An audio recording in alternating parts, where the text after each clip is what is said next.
दोस्तों नमस्कार, स्वागत है आप सभी का बिहार न्यूज में। बात करेंगे आज पूरे बिहार की 10 बड़ी और मुख्य खबरों की। लेकिन उससे पहले यदि आप चैनल पर नए, चैनल को सब्सक्राइब कर लें, बेल आइकन को दबाएं, वीडियो को लाइक करें और ज्यादा से ज्यादा शेयर जरूर करें। चलिए रुख करते हैं पहली खबर की ओर। बिहार के राज्य कर्मियों पेंशन भोगियों को दिवाली छठ की बड़ी सौगात, सरकार ने बढ़ाया महंगाई भत्ता। बता दें, बिहार सरकार ने राज्य कर्मियों और पेंशन भोगियों को दीपावली और छठ के मौके पर विशेष तोहफा दिया है। मुख्यमंत्री नीतीश कुमार की अध्यक्षता में राज्य कैबिनेट ने महंगाई भत्ता बढ़ाकर 55 से 58% करने का ऐतिहासिक फैसला किया है। यह बढ़ोतरी केंद्र सरकार की तर्ज पर लागू की गई है और इसे विधानसभा चुनाव से पहले अमल में लाया गया है। नए निर्णय के अनुसार राज्य कर्मियों और पेंशन भोगियों को 58% महंगाई भत्ता मिलेगा, जिससे उनकी आर्थिक स्थिति में राहत आएगी। दरअसल राज्य कैबिनेट ने कुल 129 एजेंडों पर मुहर लगाई है, जिनमें अधिकांश राशि राज्य की योजनाओं और विकास कार्यों के लिए स्वीकृत की गई है।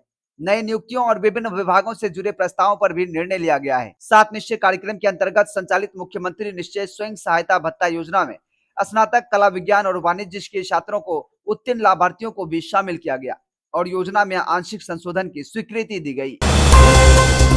बिहार में विधानसभा चुनाव की घोषणा से पहले प्रशासनिक स्तर पर बड़ा फेरबदल किया गया है। राज्य सरकार ने कई आईएएस अधिकारियों का तबादला कर उन्हें नई जिम्मेदारियां सौंपी है। अनिमेश कुमार पराशर को पटना प्रमंडल का नया कमिश्नर बनाया गया है। इसके साथ ही वे बिहार राज्य निर्माण विकास निगम के प्रबंधक निदेशक के अतिरिक्त प्रभार में भी बने रहेंगे। पराशर इससे पहले पटना नगर निगम के म्युनिसिपल कमिश्नर थे। वहीं पटना कमिश्नर पद पर तैनात रहे डॉक्टर चंद्रशेखर सिंह को मुख्यमंत्री सचिवालय का सचिव नियुक्त किया गया है। उन्हें आपदा प्रबंधन विभाग के सचिव और बिहार राज्य पुल निर्माण विभाग का अतिरिक्त प्रभार भी सौंपा गया है।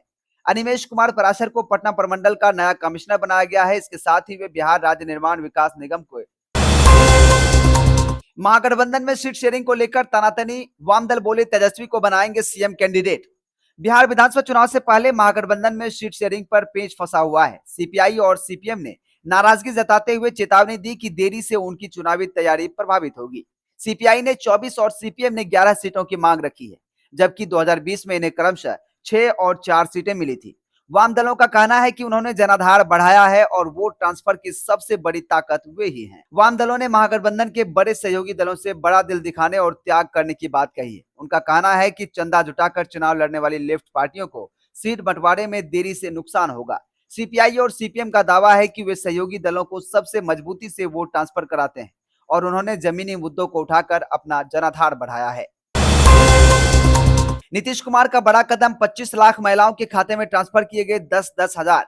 बिहार की महिलाओं के लिए बड़ी खुशखबरी आई है। मुख्यमंत्री रोजगार योजना के तहत मुख्यमंत्री नीतीश कुमार ने 25 लाख महिलाओं के खातों में 10-10 हजार रुपए की राशि सीधे भेजी है। यह ट्रांसफर 3 अक्टूबर 2025 को एक अन्य मार्ग पटना से किया गया। कुल 2500 करोड़ रुपए प्रत्यक्ष लाभ अंतरण के जरिए जारी किए गए, जिससे पारदर्शिता और गति सुनिश्चित हुई। मुख्यमंत्री नीतीश कुमार ने पटना से डीबीटी के जरिए कुल 2500 करोड़ रुपए जारी किए। यह योजना महिलाओं को स्वरोजगार और आत्मनिर्भरता की ओर बढ़ाने के साथ साथ सामाजिक और आर्थिक सशक्तिकरण की दिशा में बड़ा कदम है। बिहार सरकार का यह प्रयास अन्य राज्यों के लिए भी प्रेरणा बन रहा है। पूर्णिया में वंदे भारत एक्सप्रेस की चपेट में आने से 4 की मौत, सीएम नीतीश ने जताया दुख, 4 लाख मुआवजे। बिहार के पूर्णिया जिले में शुक्रवार 3 अक्टूबर को वंदे भारत एक्सप्रेस की चपेट में आने से 4 लोगों की दर्दनाक मौत हो गई। इस हादसे पर सीएम नीतीश कुमार ने शोक व्यक्त किया है। उन्होंने सोशल मीडिया प्लेटफॉर्म एक्स पर लिखा कि पूर्णिया जंक्शन पर वंदे भारत एक्सप्रेस ट्रेन की चपेट में आने से 4 लोगों की मृत्यु की घटना अत्यंत दुखद है। इस दुर्घटना में घायल व्यक्ति के शीघ्र स्वस्थ होने की कामना है। शोक संतप्त परिवारों को दुख की इस घड़ी में धैर्य धारण करने की शक्ति प्रदान करने की ईश्वर से प्रार्थना है। प्रदेश सरकार ने मृतकों के परिवार को प्रत्येक को 4 लाख रुपए मुआवजा देने की घोषणा की है। इस घटना से पूरे सीमांचल क्षेत्र में शोक की लहर दौड़ गई है। यह घटना शुक्रवार सुबह लगभग 5 बजे जोगबनी कटिहार रेलखंड के पास कस्बा रेलवे स्टेशन क्रॉसिंग पर हुई है। स्थानीय अधिकारियों के अनुसार मखाना की खेती में लगे 5 युवक दशहरा मेले से पैदल लौट रहे थे और पटरियों के किनारे चल रहे थे, तभी जोगबनी दानापुर वंदे भारत एक्सप्रेस की चपेट में आ गए। बिहार के मुख्यमंत्री नीतीश कुमार ने यह ऐलान किया है कि सूबे के सभी 534 प्रखंडों में सब्जी केंद्र खोले जाएंगे, जिससे सस्ती कीमत पर सब्जियां मिल सकेंगी और किसानों को उनकी उपज का उचित मूल्य भी। इन केंद्रों के खुलने से रोजगार के नए अवसर भी सृजित होंगे। बिहार चुनाव से पहले मुख्यमंत्री नीतीश कुमार की अगुवाई वाली सरकार ने खजाना खोल दिया है। महिला, युवा और बुजुर्गों को टारगेट कर योजनाओं के ऐलान के बाद सरकार ने अब सूबे के हर प्रखंड में सब्जी केंद्र बनाने की घोषणा की है। प्रखंड स्तर पर सब्जी केंद्र खुलने से सब्जी मंडी में बिचौलियों की दलाली और मनमानी पूरी तरह से समाप्त हो जाएगी। सब्जियों की दरें सरकार तय करेंगी और उसी दर पर बिक्री होंगी। यह केंद्र एक तरह से आम नागरिकों के लिए यह संदेश भी है कि सबकी रसोई पोषक तत्वों से भरपूर हरी सब्जियों से युक्त होगी। प्रशांत किशोर ने तैयार कर ली प्रत्याशियों की लिस्ट। 9 अक्टूबर को जारी होगी पहली सूची। 2025 के बिहार विधानसभा चुनाव में जनसुराज पार्टी के प्रदेश की सभी 243 सीटों पर चुनाव लड़ेगा। पार्टी की ओर से न सिर्फ इसकी जोर शोर से तैयारी हो रही है, बल्कि प्रत्याशियों की पहली लिस्ट भी प्रशांत किशोर ने तैयार कर ली है। जनसुराज की ओर से जानकारी दी गई है कि प्रत्याशियों की पहली सूची 9 अक्टूबर को जारी होगी।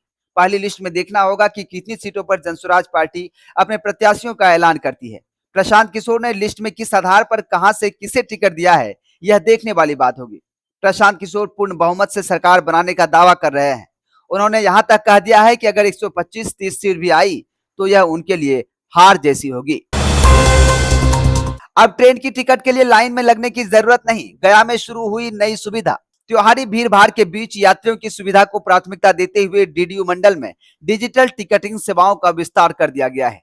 गया junction, Pandit Deendayal Upadhyay junction, Sasaram, Dehri, on Sone, Anugrah Narayan road और भभुआ रोड जैसे प्रमुख स्टेशनों पर अब रेलवे वन ऐप और स्वचालित टिकट वेडिंग मशीन पूरी तरह संचालित है। रेलवे का एक नया रेल वन ऐप यात्रियों के लिए एक ही स्थान पर सभी डिजिटल सेवा उपलब्ध कराता है। यह पुराने रेल कनेक्ट और यूटीएस ऐप का संयुक्त रूप है और एंड्रॉयड व iOS दोनों मोबाइल फोनों पर चलाया जा सकता है।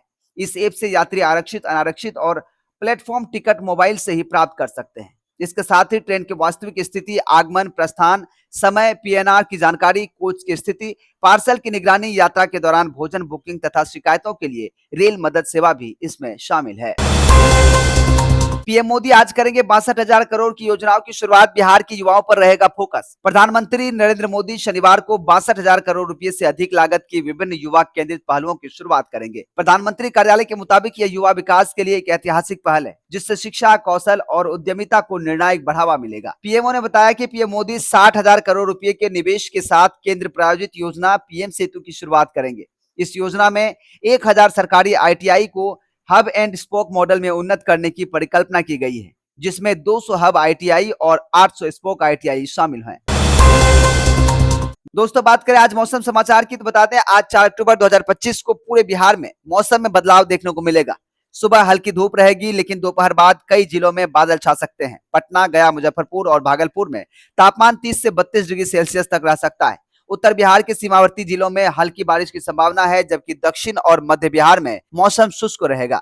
रात का तापमान 22 से 24 डिग्री तक गिर सकता है। कुल मिलाकर मौसम सामान्य रहेगा, जिससे लोगों को राहत मिलेगी। वहीं बात करें पूरे अक्टूबर महीने की तो अक्टूबर महीने में बिहार में सामान्यतः 3 से 8 दिन बारिश की संभावना बनी रहती है। इसलिए किसी भी प्रकार के ब्रेक लेते समय या योजना बनाते समय स्थानीय मौसम अपडेट यानी IMD से चेक करना बेहतर रहेगा, क्योंकि मौसम में अचानक बदलाव हो सकता है। इसलिए आप अपडेट जरूर रहें। तो दोस्तों, ये थी आज की बिहार से जुड़ी 10 बड़ी खबरें। इन सभी खबरों में से कौन सा खबर आपको अच्छा लगा, काम का लगा, कमेंट करके जरूर बताइएगा। वीडियो अच्छा लगा तो वीडियो को ज्यादा से ज्यादा शेयर कीजिएगा। चैनल पर नए चैनल को सब्सक्राइब कर लीजिएगा। बेल आइकन को दबा के वीडियो को हाइप जरूर कर दें। धन्यवाद।